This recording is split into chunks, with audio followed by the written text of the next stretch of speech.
Hello, everyone, and welcome to the Thought Leaders Series. I'm Patricia Petty, the Associate Director for our sponsors, the Masters of Science program in Positive Organizational Development and Change at Case Western Reserve University's Weatherhead School of Management. Today's presentation, Race in, the leader's role in race, equity, and opportunity will be hosted by Keith Bank professor Diana Villamoria, who is also our department chair and instructor of inclusive leadership in our MPOD program. At this time, I turn our webinar over to Diana to introduce today's speakers. Thank you so much, Pat. Such a pleasure for me to be here and to welcome all of you. Thank you to Pat for organizing our series. And now let me quickly give a short bio of our headline speakers for today, Jim Rooney and Jeremy Duru. So Jim Rooney, I got to meet when he took our MPOD program a couple of years ago. And it's just been such an honor and a pleasure to meet and connect with Jim. Thank you for being here today as well. So Jim is a published author, consultant, and national speaker. His book, A Different Way to Win, Dan Rooney's Story from the Super Bowl to the Rooney Rule, details his father's long and successful career. Released in November 2019, the book quickly became an Amazon bestseller and was selected on President Obama's 2019 book list. Jim is a co-partner of Rooney Consulting, which assists organizations with enhancing culture, building strong teams, and growing their businesses. Additionally, he serves on the board of directors for the Jewish Healthcare Foundation of Pittsburgh, the American Ireland Funds, and Gilmore Academy. He's the 2019 recipient of the Lewis L. Glucksman Award for Business Leadership from New York University's Glucksman Ireland House. Jim is joined today by Jeremy Duru, who is a professor, author, lecturer, researcher, frequent media contributor, and advocate, and is among the nation's foremost sports law authorities. Currently a professor of law at American University's Washington College of Law, he is a counselor for sports industry professionals and organizations, and is a former counsel to the Fritz Pollard Alliance of Minority Coaches, Scouts, and front office personnel in the NFL. Jeremy Duru has authored and co-authored books on sports law and examining the NFL's movement towards increased racial equality. Jeremy is a member of the United States Anti-Doping Agency's Anti-Doping Review Board and the National Sports Law Institute's Board of Advisors. He has been a legal analyst for Yahoo Sports and has provided commentary for numerous media outlets, including CNN, BBC, NBC, MSNBC, Fox, ESPN, NPR, the New York Times, Washington Post, and the Philadelphia Inquirer. It is really my pleasure to welcome Jim and Jeremy. Please join me in welcoming them as I turn over to them to conduct this talk. I'll start just to say thank you, Diana. It's so wonderful to see you. I wish I were in Cleveland so we could be face to face. I always enjoy the time spent with you. Pat, thank you for all the work and putting this together. I know, we think virtual is easy, and somehow it took more work to put this together than I think a live event. But Pat, your work and getting everyone here meant so much. So it's wonderful to be back as part of an event for Case, for Weatherhead, and especially for all of my MPOD cohort friends and family. So love being here. Jerry, why don't I turn over to you to kind of get us started with the conversation? Sure. And I'm happy to be here. I want to thank you also for the kind introduction, Diana, and it's a pleasure to be here. I've heard so much from Jim about Case and his experience and how much he's enjoyed it. I've learned very much from him with respect to things that he's learned from you all, and so it's just a pleasure to be here and to be with you and to have this conversation with you. So Jim and I have spent the better part of the last decade, I'd say, talking about where we are as a society, how we move forward when it comes to challenges coming together around ideas, when it comes to discord with respect to race when it comes to a lack of recognition of humanity in others. And it's been an extraordinary conversation as Jim and I have had it together interpersonally. And we've kind of expanded it as we've explored more publicly the National Football League, his relationship in it as a part of the Pittsburgh Steelers ownership group, and my relationship to it as a part of the Fritz Pollard Alliance, which is the organization of coaches and scouts and executives of color in the National Football League. And our conversation reached a bit of a, I don't know what you want to say, a extraordinary moment when this league that we both worked with, that we both love from different perspectives and in different ways, came to be sued by one of its head coaches with respect to racial discrimination. When Brian Flores, former head coach of the Miami Dolphins, sued the league in February of 2022 on the first day of Black History Month, it was a shock to us both. We were actually on a phone call at the time, and we each got separate text messages saying, "Oh my goodness, have you seen that Brian Flores is suing the league?" We both hopped off the phone and we did our research and we talked to our own contacts, then got back together on the phone and talked about what was going on. And what was going on is that Brian Flores had several successful years as a head coach in the league with the Dolphins. Before that, he'd had a decade and a half of success with the New England Patriots as an assistant coach. And he was, to everybody's shock, fired. And he then, a month later, sued the league. And when we talked about his complaint, his legal complaint, and his concerns, we both recognized that there was real validity in these concerns. There's disproportionality between players in the league and coaches in the league. There seemed to be a glass ceiling on coaches as they sought to be head coaches. And although there'd been some progress on that front over the course of the previous decade, and we'll talk about that, at that moment, it was certainly a crisis moment. And what made it particularly painful, I think, for me, and I think for Jim, is that at the heart of Brian Flores' suit was an allegation that the Rooney Rule, a rule named after Jim's father, was deeply involved in helping to get effectuated, that the Rooney Rule was violated. The Rooney Rule says you have to interview one person of color for every head coaching job before you make a hire, and Flores was alleging that he went through a sham interview with the New York Giants. They interviewed him with no intent to hire him. In fact, they'd already decided they were going to hire someone else. So when this shocking lawsuit came to pass, and it involved this rule that was so important to both of us, now it was a difficult moment. And so let me turn it over to Jim now to talk a little bit about his perspective on the rule, perhaps a little bit about the ways in which the rule can be more effective than it was in the New York Giants circumstance. Then we'll talk a bit more about racial discrimination, the history of it in the league, and where we move forward, how we move forward, and where we go. Okay. Thank you, Jeremy, and so nice to be with you. I happen to be in DC, so we're doing this Zoom together. So it's just so good to be in person and share this conversation. So before the Flores lawsuit, the Rooney Rule was there was some criticism of the rule that when it was launched back in 2003, you really saw a massive upswing in terms of minority coach hiring, general managers, and then a 40% increase over the first sort of decade and a half in the assistant coach levels. And these things were really good, and a lot of them have continued.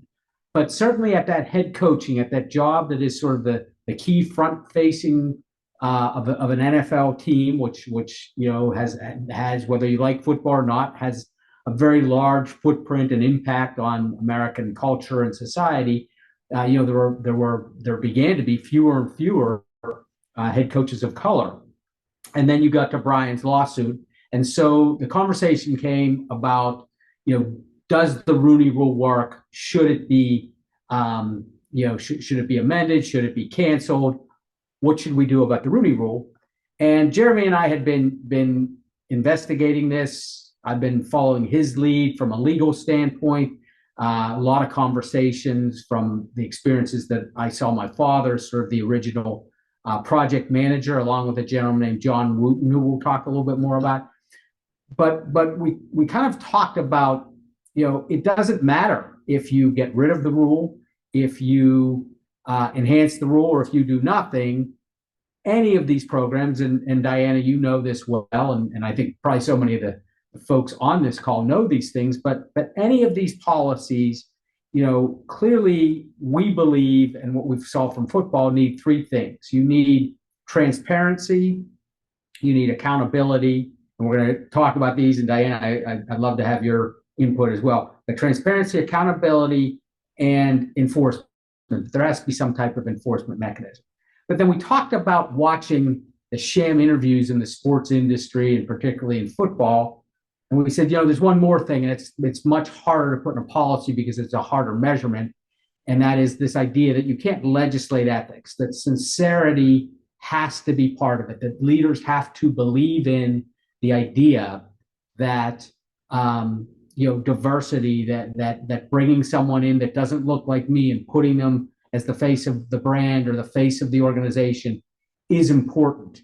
So that's sort of where I come from in terms of just a real high level. Diane, I don't know if we didn't set you up for this, but I didn't know if you wanted to jump in on sort of those high level points. And then, Jerry, I know you're going to talk a little bit about some of the historical aspects. Thank you so much, Jim. As always, you're so on point. I love the high-level discussion of the transparency, the accountability, and the enforcement. Those three seem to be very much necessary to have, the kind of teeth that is needed to make this such a priority. Just two other general things that I will add to that is to encourage full participation, so that it's not just one or two people. It's a full participation. And one other point I want to leave is to be, to have the commitment from the senior leadership be really evident all throughout. So those are the two other, senior leadership and then participation at all levels. Thank you so much, Jim. No, and I love that, because that's where we've tried to come up with one word, and I use this word sincerity. And what I mean by that in so many ways is what you're saying is, I can believe in the concept, but if I'm the leader and I'm not holding people accountable, if I'm not really promoting it, all of the things we've talked about in class, if I'm not making it real, no one else is going to, even if they're committed to making it real, they're not going to feel that they have the backing and that it's something that's going to absorb through the organization. So thank you, Diane. It's great to have you back in the conversation about this with me.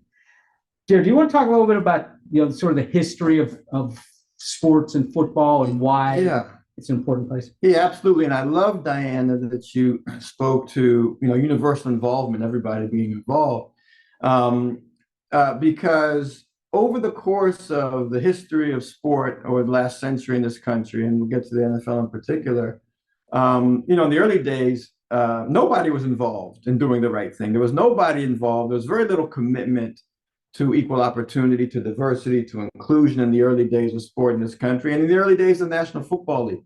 The league was founded in 1920, 1921. There were a few people of color in the league. It wasn't long before they were all expurgated. They were kicked out. There's a gentleman's agreement among all the owners at the time in the league that Black people shouldn't be in the league. And it wasn't until 1946 that Black people started to return to the league in small numbers. It should be noted that they returned to the league in the positions viewed as the non-thinking positions, cornerback, running back. I don't mean to slight those positions. Those of us who've played football know that the entire game is a cerebral one. But the general sentiment is that it's the quarterback that does the bulk of the thinking, maybe the center, the middle linebacker. In those positions, people of color and Black folks in particular just weren't welcome when the league reintegrated in 1946. And going forward for years, there was resistance to Black players playing outside of the brawn positions or the strength and speed positions I mentioned earlier. It was hard for Black players to get traction at the quarterback position. That was very challenging. It was hard. You didn't begin to see that into the late 1960s and 1970s. With respect to head coaching, one could say the most cerebral position on the football field. It wasn't until 1989 that there was a Black head coach, Art Shell, with the Los Angeles Raiders.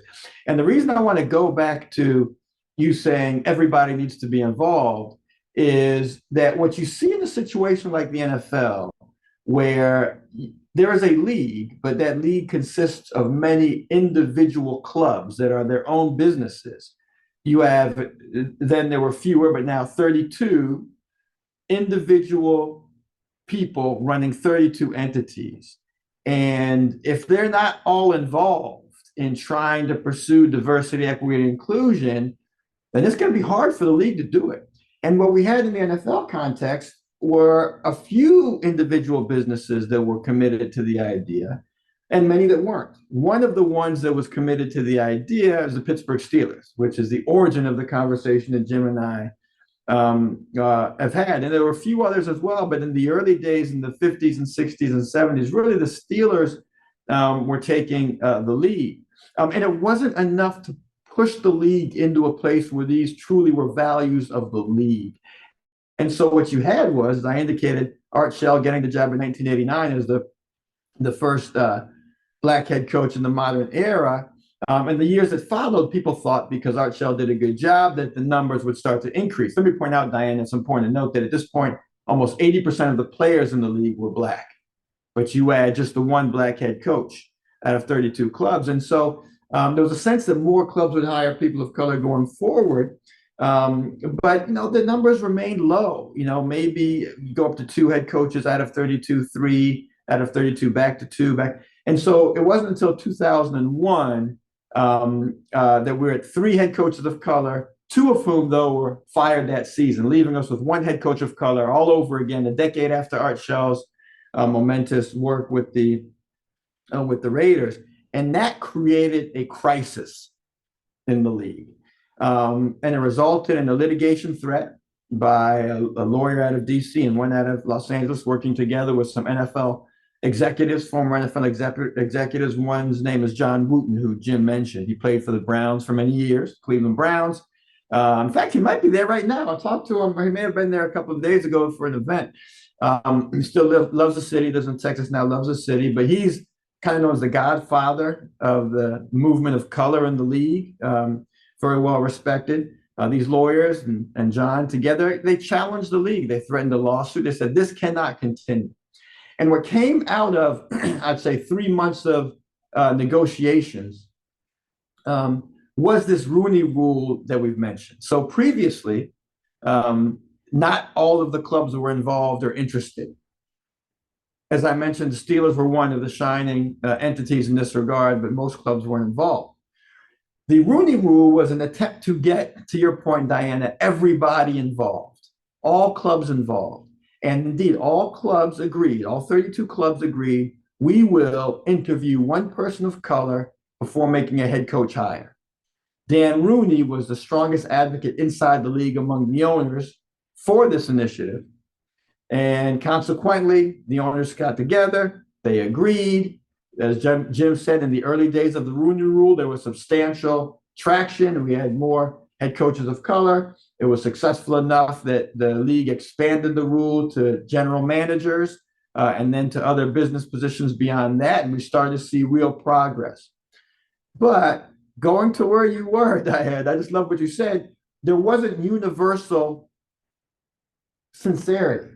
Everybody agreed to this, but not everybody held it as a value that was important to them or to their organization. So what you started to see in the 20-teens was some clubs engaging in sham interviews, not really caring about whether there was, quite frankly, equity or inclusion, wanting to get their processes done, wanting to hire the person who they wanted to hire. And what you didn't have was accountability. And you didn't have, on the league's part, enforcement. And when you don't have sincerity on the part of those entities seeking to effectuate a policy, and there's no accountability and there's no enforcement, then things start to fall apart. And that's what we saw happening. And as we try to figure out going forward, how this rule, which has a fantastic concept at its heart, hey, give everyone an opportunity, how this rule can be more effective in the National Football League and outside of the National Football League, because many corporations have begun to adopt this rule or a rule like it. As Jim and I started to talk about this, we started to think, okay, well, let's look at this kind of through a case study method. And let's look at those entities that were committed to this concept before the Rooney Rule existed. And when the Rooney Rule came into place, continued to be committed. And so we focused on the Pittsburgh Steelers. And so we kind of view it as a case study for how to get the Rooney Rule right, such that this initiative, which has been lambasted by some as not being effective, but is at core a fantastic initiative, how we can get it to be effective more often. So maybe I'll turn it to Jim. If I can turn it to you to talk a little bit about club culture, your father's approach that made diversity, equity, inclusion a core part of the Steelers, but also made the Steelers' effectuation of the Rooney Rule so effective. Right. Diane, I don't know if you wanted to add anything in there. I don't want to keep calling you out. I see your expression is so engaged. So I don't know if there's anything you wanted to say to follow up on some of Jeremy's thoughts. No problem if you don't. Thank you. Please go ahead, Jim. Sure. So on one level, it can come across as sort of arrogant, me being the one talking about the Rooney Rule or the Steelers as a model, especially in Cleveland. I know the danger of that. But I did have a pretty intimate relationship. I wasn't alive for all the things that happened, but I saw so many of them, and we talk about allies and advocates, and that's certainly something my father did, and he did it at a time. There were many people in football, in sports, and across the world who were doing it, but it was certainly a day where it wasn't the conversations, Diana, that you and I and the rest of our cohort were having. It was much fewer and far in between that some of this advocacy work was happening. So my father takes over a business that my grandfather started the Steelers in 1932. My father takes over in the late 50s, early 60s. And in his business plan, he says he wants the Steelers to be one of the most highly integrated teams in sports, integration being the word for diversity for anyone that's younger than 30 these days. They probably don't know what that means, but all of us old folks know what that means. But he wants the team to be one of the most highly integrated in sports. Great thing, he gets kudos, et cetera, et cetera. Well, there is at the time you still had so much segregation. There were as many people know, newspapers that focused mainly on different communities, and there was a really strong newspaper in the African American community because they had done great work for supporting Thurgood Marshall, and their sports page was considered one of the best covering the Negro League baseball teams. It was called the Pittsburgh Courier. And their lead sports editor, was a gentleman named Bill Nunn. And Bill became critical of my father. And he said, look, Dan Rooney says, under this new leadership, he wants these things to happen, but nothing's happening. The Steelers aren't any different than any other team. And my father did something that I think is very important when we talk about this, but to me, it just is such a good example of shutting up and listening. And, he went to Bill and said, hey, Bill, this is a goal of mine. It is something that's important to me, but I don't know exactly how to do it. Can you help me figure this out? And having someone who had an experience, who understood, football, who understood what was going on with the HBCUs and so many of the schools that were, recruiting Black players versus so many of the schools that weren't. So you would scout, you would go look for talent in college football to bring them to your professional team. And at the time, you had segregation among so many schools. And Bill was spending so much of his time with the HBCUs and other schools that were, having Black players on their campus and then on their team. And so ultimately, Bill comes to work for the Steelers. And it is, to me, just such a great example of listening to someone who has a perspective that you couldn't have yourself, really understanding and then empowering them to help you move forward in this endeavor. And so Bill comes in 1967. From 1968 to 1980, the Steelers draft more players from the HBCUs than any other team. They double the league's average. And that team, and I'll talk more about this in a second, that team goes on to be, certainly in my mind, the most successful football team of all time, but unquestionably one of the most successful teams of all time. And it is the largest effort of integration of football. Basketball, baseball, other sports had done probably better at this point, but a football team has 53 players on the roster. So this was a massive influx of talent from a pool of talent that most other scouts weren't even going to. And then to have advantages really on every level. If you look at the performance of the team, but also the players from the HBCUs, they outperformed, every other team during that era. It also shifted, my father, I think, had a great deal of empathy and emotional intelligence. And he saw, how important these players were, for the team and their leadership positions within a team. So in 1974, the Steelers named a gentleman named Joe Gilliam as the starting quarterback. It was the first time prior to the start of a season that a black man had been named starting quarterback of an NFL team. In 1978, I think I'm saying the right year, was the first time you had 3 black captains of a Super Bowl championship team.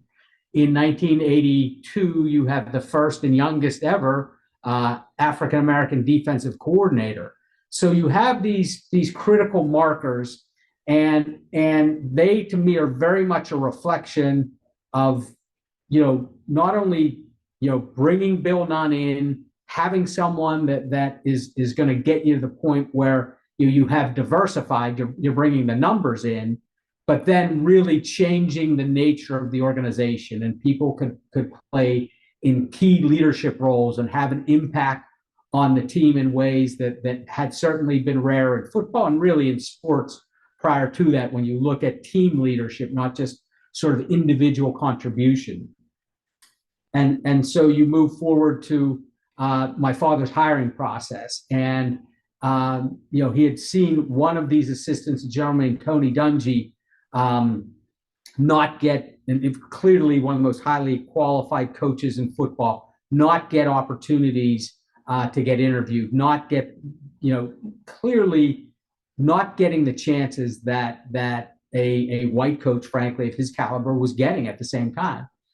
And my father, I think, really understood how dehumanizing that was. And I think that really impacted his work going forward with what we call the Rooney Rule, with taking, if you will, this case study in our organization, the organization he led, and really becoming, the chief, really apostle, if you will, of bringing this to the National Football League. I'm sure his heart would be broken today to see how it has not been as successful as it could have and should be. But I'm certainly proud, and I think there are great lessons learned getting up to the launch of the Rooney Rule. So, we've taken a fair amount of time here, which has been great. And Diane, I'm so glad you're part of this, and I want you, please chime in every chance you can. But I think this is a good time to turn it over to Q&A. I think we can talk a lot about our thoughts on where we go from here. I assume questions might lead us into that answer, if that works for everyone. Thank you so much, Jim and Jeremy. This has been really fantastic to hear your firsthand account, as well as your voices of experience in the sports industry. And so let's open it up for Q&A, and people please post in the chat or just unmute and ask. Yeah. Oh, I see a question in the chat. Let me see if we can ask. It comes from Melissa who says, to what extent has the Rooney Rule been adopted by industries or businesses outside of the NFL? So it's been adopted to a great extent. And interestingly, outside of the NFL and other sports, and then outside of sports, and outside of this country. So the first real adoption of the Rooney Rule outside of the NFL was done by the state of Oregon. So it's a state legislation. The state of Oregon legislated that when any of its 7 public universities were looking for a head coach in any sport or an athletic director, they had to interview a person of color. So it became state law, and the diversity at Oregon universities has shot up. Portland, Oregon loved what the state was doing, and so they instituted a city initiative that when you were looking for a bureau chief, so chief of fire, chief of police, chief of sanitation, you have to interview a person of color, a woman, and a person with a disability, unless you can show that people from those 3 categories would not qualify for the job. And the bar is pretty low there. So you have to show that they, it's difficult for you to show that there aren't candidates out there. Otherwise, it'd be an easy loophole, right? And so the city of Pittsburgh has adopted it. So you've got municipalities, you've got states. JP Morgan has adopted a form of it. Wells Fargo. So you've got the financial industry. There's something called the Mansfield Rule in law, where the big law firms, big 100 law firms, have adopted a form of the Rooney Rule. Silicon Valley, Facebook, Pinterest, they've adopted forms of it. And then, as I indicated, across the pond in England, the FA, which is the Football Association, runs all of soccer. Of course, there they call what we call soccer football. The Football Association. I don't know what he's talking about. Well, I promise you it's the case. I promise you.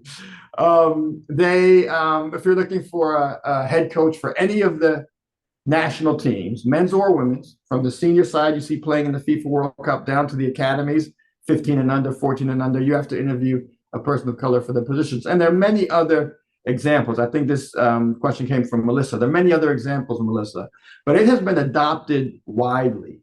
And that's kind of what creates, I think, in our view, some of the urgency to explore how we make sure it gets done right. If all these entities are adopting it, let's see if we can help them adopt it in a way that'll be as effective as possible. Thank you. Thank you. We have so many other questions. Let me ask a few of them. Let's start with Erin's question. Erin Creed says, with the recent Supreme Court ruling around affirmative action, are there any worries about this rule moving forward? So I'll let Jeremy, the lawyer, talk about the technical side, but yes, there's a lot of conversation in sports around the Rooney Rule and across the board on a whole host of matters of diversity, particularly in college sports. Is this going to, trickle down, for lack of a better word, to a whole bunch of efforts that have been done? I think in many ways effective. I think they have helped create cultures in sports on college campuses that are better, certainly sports cultures, what I've seen. And I think a lot of people believe they're better college campus cultures because of, athletics has been one avenue that has increased the diverse populations within different campuses. And there's a lot of concern that is going to occur. Yeah, no, I agree with Jim. There's a lot of concern in this space. Those of us on the legal side of this battle, though I don't know how many out there seek to be lawyers, are lawyers, but it's the core is making an argument. So the argument is being made by those who are antagonistic to notions of diversity and equity and inclusion, that the Supreme Court made this decision, and so this decision, which says that universities cannot consider race of a person when contemplating who to admit to the school, that this decision should apply to all sorts of entities making any sorts of decisions with respect to race and admission or acceptance or employment. I would argue, and I think the correct argument is, that absolutely that Supreme Court rule should not apply outside of that particular context. So it makes the argument with respect, the Supreme Court rule hands down the edict with respect to admission to university. the Supreme Court said nothing about employment. The Rooney Rule is an employment-related rule. So first of all, the Supreme Court's decisions should have hands-off employment-related matters. Taking it a step further with respect to the Rooney Rule, I argue that the Rooney Rule is not even a consideration of race at the decision-making point. The Supreme Court is talking about the decision-making point when we admit someone to the school or we decide not to admit them. The Rooney Rule isn't there. The Rooney Rule is a step removed. The Rooney Rule is just talking about giving folks an opportunity. And once you get a slate of candidates in the end and a decision is being made as to who to hire, race is irrelevant. The Rooney Rule has nothing to say about that. The Rooney Rule just wants to create a legitimate and diverse slate of candidates. So I argue that we are 2 degrees removed from that decision impacting the Rooney Rule. 1, the Rooney Rule is employment, that decision is education. And 2, the Rooney Rule is not about the decision-making node. I think it's a strong argument. But notwithstanding the strength of that argument, I think it's, that the Supreme Court is certainly in a conservative posture right now. And so if an employment case came to pass before them involving something like the Rooney Rule, I don't think it's out of the question that the Supreme Court could do in the employment context what it's done in the educational context. And then we'll continue to fight. But as it is now, there's great concern, but I think as a legal matter, we're not impacted. The Rooney Rule is not impacted by that decision. Thank you. Thank you, So Jared. I have one question, Diana, kind of related to that.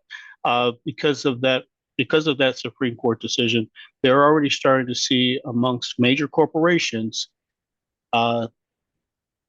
the conversations of diversity and inclusion in their earnings calls down nearly, I think, a little bit more than 50% from this time last year. So already now for-profit businesses, and even though the Supreme Court decision does not call them out, are already starting to be affected by that. I think their feeling is, hey, let's get ahead of it. Why cause a problem? Just don't even talk about it. But we know, those of us that have gone through MPOD know that you move in the direction of the conversations you have. And if we're going to be afraid to have that conversation going forward, how are we going to continue to build any momentum? And look, I'm, Pat, Diana, you don't have to worry. I'm not going to get overly political here, but certainly not only the Supreme Court case, but this has become, DEI, has become an issue that is part of a conversation within our political dialogue.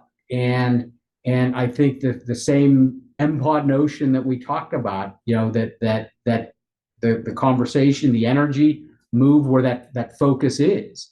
And we have seen it ourselves. Jeremy and I, we have this little road show that we really enjoy doing. And a year ago we probably had 25 invitations to do things throughout that year. You can tell it's down. Maybe it's not Jeremy, so maybe people just got sick of listening to me. But I don't think that's the case. I think it is clearly a case on every level that I've seen that people are afraid to have these conversations in many ways. And first, it's why I was so glad that Pat had us, and Diane, all the work that you do, how critical it is. I think for all of us that see ourselves in ally or advocacy roles, need to stand up for this conversation, because there is no question that not just the legal side, but I think the political culture side is having an impact on the country and particularly on corporate America and their willingness to have challenging and I think in many ways brave conversations. Yeah. I could not agree more. And I have to say, it's a great question, Rich. And this one really makes me mad. I'm going to try to keep myself together on this, but I'm mad because many of these, we could, Rich and I, the three, we could all sit down and look at the entities you're talking about, Rich. And among those entities, the ones that are no longer wanting to have this conversation, 3 years ago were clamoring to let everybody know that they understood that systemic discrimination existed in this country. That's all they could do. Everything they could do, get out there and say, we recognize the systemic discrimination. We're serious about it. We're worried about it. And back in those days, Jim and I were talking. We were saying, is this a moment or is this a movement? Are these entities going to stay committed to this? Or is this just a fleeting moment? We have to get everything we can out of the moment. And both of us were afraid that it was a moment, because both of us were afraid that when the situation came, when there was substantial brushback and pushback, which there's been now, that those who aren't really committed are going to step away. And that's exactly what we're seeing. And so to what Jim said, I love what Jim said at the end there. He basically evoked the concept of courage, right? I mean, who's going to stand up and say, no, we're going to keep talking about this?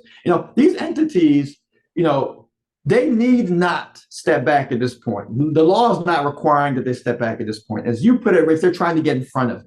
Well, if they're serious about this, then you say, no, that decision doesn't touch us. We're going to do what we're going to do.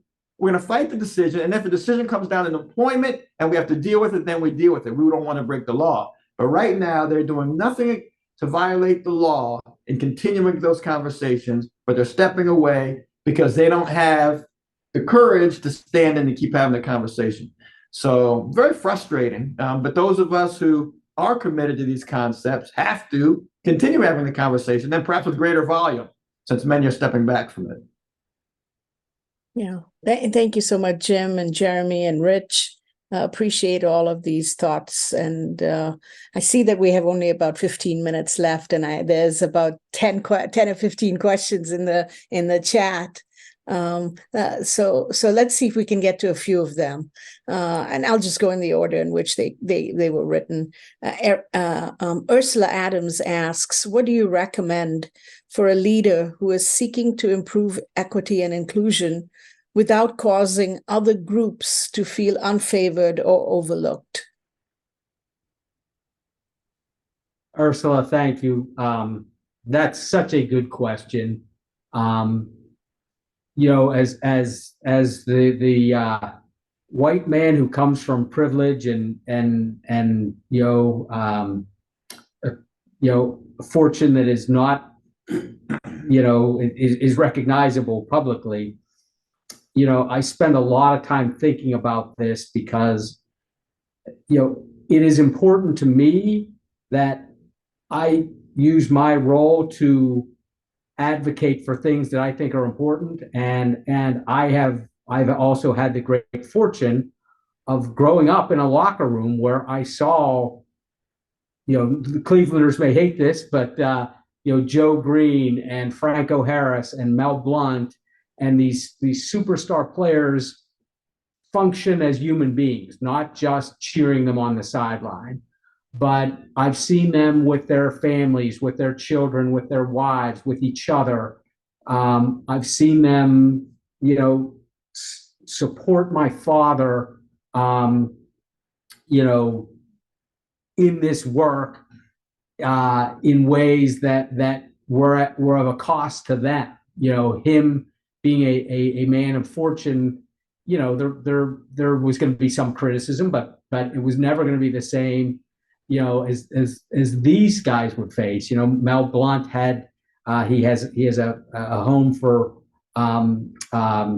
disadvantaged youth down in Washington County, Pennsylvania, and twice in the last 30 years he's had KKK protests outside of his establishment, and certainly so I've seen this. I've seen up close, and I've seen the other side, and I don't think everyone who has an advantage is a bad person. I've seen great compassion, I've seen great decency, I've seen great willingness, but I do think that in general there can be these times of it's too much. It's a hard conversation to have, but there is a what might be a lack of experience in seeing someone who doesn't have the opportunity to go home and shut the door and turn the TV on and not face being the other. And, I just think that recognizing both sides of that experience, or many, many, many sides of that experience, but, is important. I think it's important to say, we want everyone to understand, and there's a willingness to really work with folks to understand.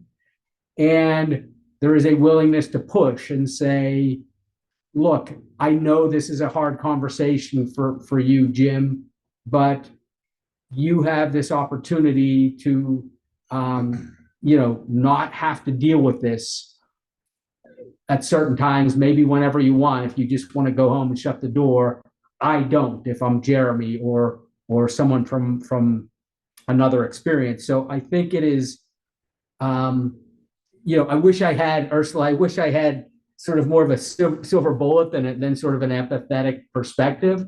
But I think it really is a deepening of welcoming all, and welcoming people that we don't want to maybe always hear their perspective, but then being steadfast and really feeling our sense of agency when we talk about, okay, that's I hear you, and I can't shut the door. I can't walk away whenever I want. And I believe that people of goodwill will really hear it differently from that perspective. So that's the best response I could give. I wish I had some metrics or some processes or protocols that maybe answer that question or provide a better solution. But being in many, many conversations with folks from a whole host of different experiences, that's about the best perspective I can have, Jared. Yeah, no, I agree with that. And I think, Jim began by talking about being in the locker room. And, that's one of the things that's beautiful about sport. It may sound corny, but, I believe, and Jim believes, it's kind of what brought us, together many years ago, that sport does matter, and that sport can offer a path forward, or at least a lens through which to view things that will help move us forward. And a quick example of this, in my view, is Matthew Stafford, the quarterback out there with the Rams. I think it was in 2020, maybe in 2021. He wrote this article, I think in the Players Tribune, that it was off season, and he'd been going to this field. It was like a public field, or maybe a high school field, where he had permission to go, a high school field, to go and work out. And he went with, I think, one of his cousins or brothers, because that was who was around. And so he worked out, he'd throw passes. He was welcome. Nobody gave him a problem. His cousin was white. But then some of his receivers came into town, so he wanted to work out with his receivers. His receivers are black. And his receivers arrived at the park, or the school field, before he did. And so they were there. Then Matt arrives to find the very same people who had welcomed him and given him no problem at all, the same security guards, not letting his receivers get onto the field. And, he says, these are my guys, what's going on? And then once Matt's there, they say, okay, you're with Matt.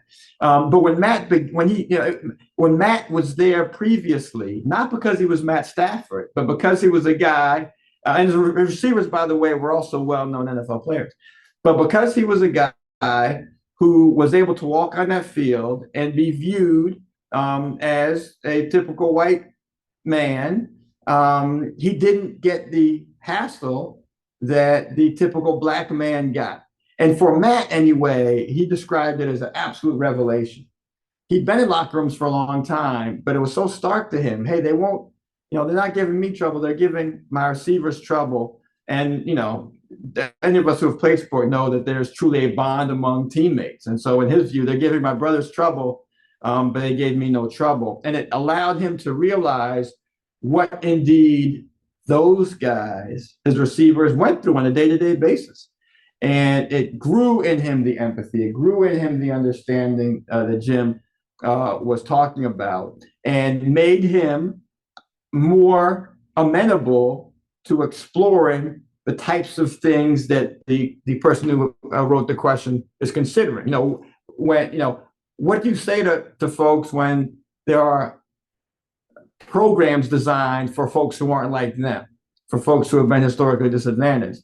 And Matt, having had that experience, is more amenable to those sorts of programs. So again, I don't have an answer either, but if there's a way for us to recognize that understanding each other's humanity, which comes to pass through sport, but can come to pass through other things, if there's a way that we can get to that, I think that you'll have a more universal acceptance of programs that are trying to rise the tide and lift all boats by offering opportunity to those who have historically been denied it. Thank you. Thank you so much, all of you, for the question and for the responses you've given. There are at least another 10 questions in the chat, and I'm wondering if you will allow me to just pick one or two of them to ask you, because some of them are very similar to what you've already responded to. One question that Diana. Thank you. One question that is being asked about by Thomas Gordon. Are 2023 NFL owners holding any significant brave conversations about opening up racial opportunities? So are owners in 2023 having conversations about more opportunities? So look, I think that the good news of the pressure from fans and media is that the conversation has been ongoing. I guess we could say it's a problem that's been ongoing for 50 years, but the Rooney Rule today is actually better. Jeremy and I kind of went with the Q&A, but the rule has been improved. Now, one of the biggest lessons learned was that one candidate in the pool was actually creating a new version of bias. So that people would say, here's my Rooney Rule candidates and here's my finalists. So what has been found over the years of the rule, and this has been in beyond sports, everyone that used the Rooney Rule has data that shows this. If you have one minority candidate in the pool, you have about an 8% chance of hiring that candidate. If you go to two or more, you jump exponentially from 8 to over 40%. So the rule now includes two candidates in the pool. The rule includes a pipeline mechanism. So offensive coordinators, which are really critical from a football standpoint, there's a Rooney Rule component to that. Defensive coordinators, special teams that aren't quite as important when it comes to head coaches, but really drive the path. General managers, and now also presidents, vice presidents on every position. So all of those roles throughout an NFL team now have a Rooney Rule requirement. The requirement now also includes women and LGBTQ candidates within consideration, except for the coaching positions, which we can talk about, because there absolutely is no reason that a woman couldn't coach a National Football League team. In fact, when you look at many of the key expectations of a coach, women outperform men on a pretty regular basis in testing so many of those key qualities. But so that has now been included in the conversation. So I think that there has been an improvement. But the other part of this question talked about, and Jerry, I want to turn it over to you, but talked about this idea of brave, courageous. And when you look at, the what are we at, 6 right now teams, that have a black head coach, that's the face of your franchise. That is a different statement than saying I have. It's a different statement. I guess I don't want to completely judge this.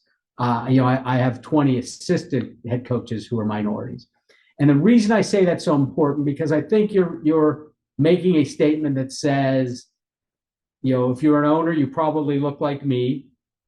and you're saying the face of my franchise, the face of my brand can be something different. And I believe that it's not just about representation, which is critical. We all know that, but it's about a true embracing. It's about leadership. It's about saying, this is what I stand for, and I'm going to let this person who doesn't look like me handle the main press conferences, handle the main jobs when it comes to managing the quarterbacks, the rest of the team, all of these key activities that are seen by football fans all across the country. So that is a place where I think there is a lack of bravery, and there needs to be more bravery. And I think it has because the gentleman. So sorry, I'm winding here a little bit. Sorry about that. But there's a job called general manager, which is actually above the head coach. So that in many cases the head coach's boss. There are more general managers of color, including in Cleveland, which is fantastic, than there are head coaches. But you don't know or see the general managers. And I think that speaks to this idea of being the face of my franchise. So, Jared, I just want to I talked a lot there. No, I've got nothing to add there. Jim's exactly right. I think we find that when it comes to identifying someone who will represent you to the world, that's where you have the most reluctance often on the part of hiring a person of color. And we're seeing in National Football League context. But it bears noting that some of the alterations to the rule that Jim mentioned were just instituted a year ago, 18 months ago, and so we've not been able to see the fruits of them yet. And so I think that to put a pin on the answer to the question, I think there is bravery among many of the owners, perhaps among some not. Going back to where Diana was before, you've got to get universal involvement to see, to really produce the fruit. But there is strong work being done, and it's being done currently. So we're not going to see its output for a few years, but keep your eye on it, and hopefully you'll see trajectory going up. Thank you. Before we close, I want to turn a piece over to you and Jeremy, because I have had the experience with both of you around this amazing capacity of compassion, of empathy, of brilliance in a conversation that I saw my father live out for 30, 40 years of his life, but always doing it in a way that welcomed me into the conversation, wasn't exclusive, wasn't that I didn't feel that I was excluded, that I was invited in. And, Jeremy, you talk about the experience of being the other. Diana, as I said, your whole, days of lecture, there's a sense of hope that I think is so important. So I know we're getting near the end, but that meant so much to me, being in the presence of both of you in that frame. And I would love to, I don't know if we can do it in 3 or 4 minutes, but see if there's any pieces of those parts of the experience that either you would like to share, because they inspired me and have had a major impact on my life. I think we only have 1 minute, or in fact, we're on time. So I'll leave the last word for Jeremy. And we'll turn to Pat. Okay, I'll make it a quick word if we're on time. And that is just that, we've talked a lot about, from the beginning of this conversation, about humanity, about empathy, about sincerity. And I think the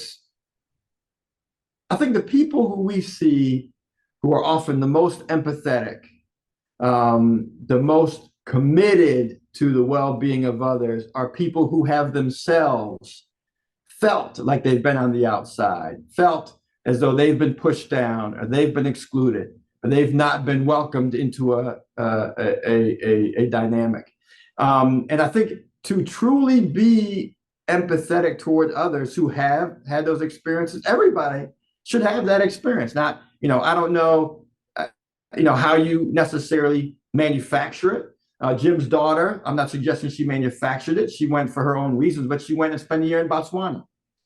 So there's an Irish-American woman who goes and lives in Botswana for a year. And she felt in that time what it was to be the other, what it was to be the person in the room who looks different, who might speak different or act differently or be treated differently. And I think it created in her a different level of empathy and understanding and elevated humanity, I imagine. And while it may not be correlative, she now runs this extraordinary community project in Brooklyn, New York, in a neighborhood where she's usually the only white person around. Maybe she doesn't do that if not for that experience in Botswana. So that took more than a minute. I'm sorry, Diana, but It's such a wonderful conversation. Thank you so much, Jim and Jeremy. Let me now turn to Pat. Thank you, everyone, for staying on the few extra minutes to spend time with our special guest here today. I want to thank all of you for joining us. I want to say thank you to Diana for being our faculty host today. But on behalf of all of us, I want to give our sincerest thanks to Jim and Jeremy for providing this inspirational conversation. For any of you on this webinar who seem to be interested in MPOD based on this conversation, Diana is offering a $5,000 scholarship in her name. And if you want to learn more about that, just feel free to contact me. I want to also invite everybody back to our Thought Leaders series next month, when on October 19th, one of our originators of the concept of sustainable value, Professor Chris Laszlo, will present sustainability and environmental social governance, business opportunity, or mostly hot air. Goodbye, everyone, and I hope to see everyone online next month.